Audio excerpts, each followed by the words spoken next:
civilization was Christian. So the Bible, Old Testament, identified what are evils, what are okays, etc. So now when we take away the Bible, how do we determine what's good and what's wrong? Evil. Democracy.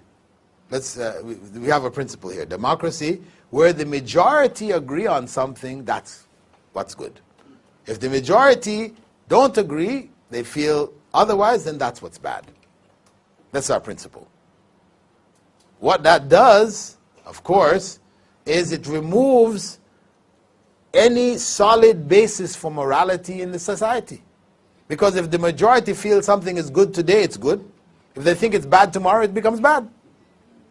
What was bad today can become good.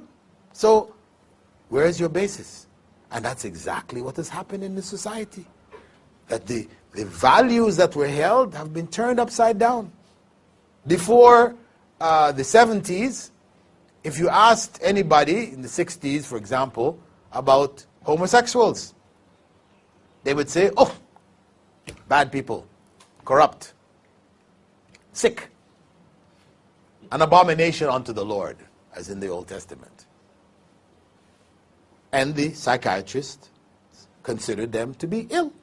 They had all these treatments in their psychiatric manuals, you know, electric treatment, drug treatments, all kinds of treatments for them. But by the middle 70s, things turned around. All of a sudden, you ask the average American, what's the case of homosexuals? They say, alternative lifestyles. You know, it's just another way of living, you know. Different strokes for different folks. You know? This is how it's put, you know. Who am I to say? I personally not, but you know, if they wanted to be that way, it's their thing. It's okay. And the psychiatric profession removed the illness of homosexuality from the book, and they replaced it with what? Homophobia. Those people who still have the nerve to consider homosexuals to be sick and, you know, despicable, etc., these people are now sick. And they need to go to the psychiatrist and get, you know, reprogrammed, corrected, right? And I don't know if you've been following the news, but recently I was banned from Germany for life, right? I gave a lecture in Germany, in Frankfurt, Germany. This is just 2 months ago. And alhamdulillah, big public lecture. After it, 17 Germans accepted Islam. Alhamdulillah. After that, on my way to the hotel, the German SWAT team came and surrounded the car and took me down to the police station and read me a manifesto from the mayor of Frankfurt saying, you are banned from Germany for life. Why? Because you advocate the execution of homosexuals. I said, what? How is that? You know, yeah, Islamic law says that, you know, if you're caught in the act in an Islamic state, you will be executed. If you've been seen by 4 witnesses, etc., execution, that's the law. They say, but homosexuals are a respected part of our society whose rights should be protected against anyone who would speak ill of them. You know, and we fear that you, even though, yes, you're saying that you don't call for their execution, that this is Islamic law, but we fear that at some time you may say this to the young people and tell them to go out and kill homosexuals. So therefore we will ban you for life. You know. So, Allahu Akbar. You know, this is their position. And of course, you know, this is just an ongoing saga with the homosexuals. So if you go on YouTube and you click Islam and homosexuality, there's only one lecture, mine. I gave one lecture, a part of a series of lectures, which basically was in defense of Islamic law and its rulings concerning adultery, you know, theft, etc.